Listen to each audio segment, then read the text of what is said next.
আসসালামু আলাইকুম viewers, welcome to মেহে kitchen. আজকে তৈরি করে দেখাবো সরষে ইলিশ।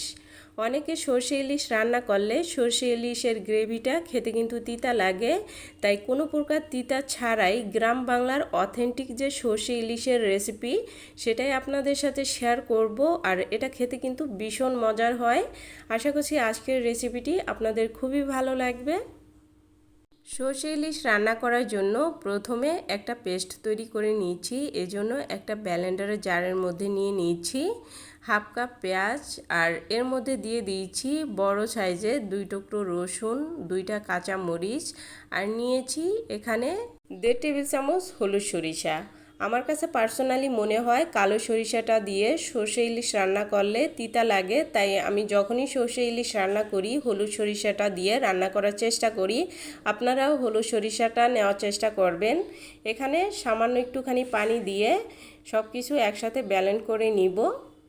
ব্লেন্ড করে নেওয়া হয়ে গেলে আমি যেই পাত্রটায় রান্না করব সেই পাত্রটাই এখানে সরাসরি সেই ব্লেন্ড করে নেওয়া সরিষা বাটাটা নিয়ে নিলাম। আর এর মধ্যে দিয়ে দিচ্ছি স্বাদ মতো লবণ, দিয়ে দিচ্ছি 1 চা চামচ লাল মরিচের গুঁড়া, হাফ চা চামচের থেকে একটু বেশি নিয়েছি হলুদের গুঁড়া, আর এখানে দিয়ে দিচ্ছি 1/3 কাপ সরিষার তেল।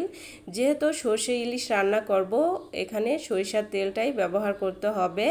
এখন সব কিছু খুব ভালোভাবে মিশিয়ে নিয়েছি। আর মিশিয়ে নেওয়া হয়ে গেলে এখন এর মধ্যে দিয়ে দিয়েছি আগে থেকে কেটে ধুয়ে পরিষ্কার করে নেওয়া ইলিশ মাছ। ইলিশ মাছগুলো মশলার সাথে খুব ভালোভাবে মিশিয়ে নিব। মিশিয়ে নেওয়া হয়ে গেলে একটা ঢাকনা দিয়ে ঢেকে রেস্টে রেখে দিব 15 থেকে 20 মিনিটের জন্য।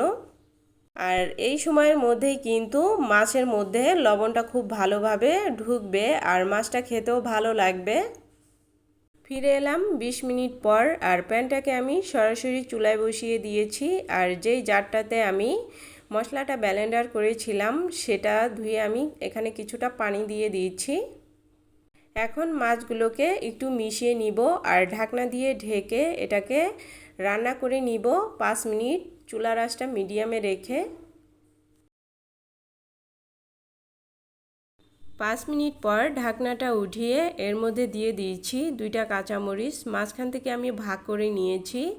আর এতে করে কাঁচামরিচের যে সুন্দর ফ্লেভার এটা কিন্তু মাছের মধ্যে ছড়িয়ে পড়বে। এখন স্প্যাচুলা দিয়ে খুব আলতো করে এই মাছগুলোকে উল্টে দিতে হবে। ইলিশ মাছ কিন্তু এমনিতেই গায়ে নরম থাকে, তাই সাবধানে উল্টাতে হবে, নয়তোবা ভেঙে যাওয়ার চান্স থাকতে পারে। সব মাছগুলো যখন উল্টে নেওয়া হয়ে যাবে একইভাবে ঢাকনা দিয়ে ঢেকে অপর পাশটাও রান্না করে নিব আরও 5 মিনিটের মতো। আর এরই মধ্যে কিন্তু রান্নাটা প্রায় হয়ে গেছে। ইলিশ মাছ রান্না করতে খুব বেশি সময় লাগে না, সর্বোচ্চ 15 মিনিটের মধ্যেই আপনার রান্নাটা কিন্তু হয়ে যাবে। রান্নাটা অলরেডি হয়ে গেছে। এখন আমি চুলাটা বন্ধ করে দিচ্ছি আর আপনাদেরকে পরিবেশন করে দেখাচ্ছি এটা কেমন হয়েছে। ভিডিওটি আপনাদের যদি একটু ভালো লেগে থাকে তাহলে লাইক কমেন্ট শেয়ার করবেন। আর এরকম নিত্য নতুন ভিডিও পেতে আমার চ্যানেলটি সাবস্ক্রাইব করে রাখবেন। আর ফেসবুক থেকে দেখে থাকলে পেজটিতে ফলো দিয়ে রাখবেন। আজকের মতো এই পর্যন্তই। আল্লাহ হাফেজ।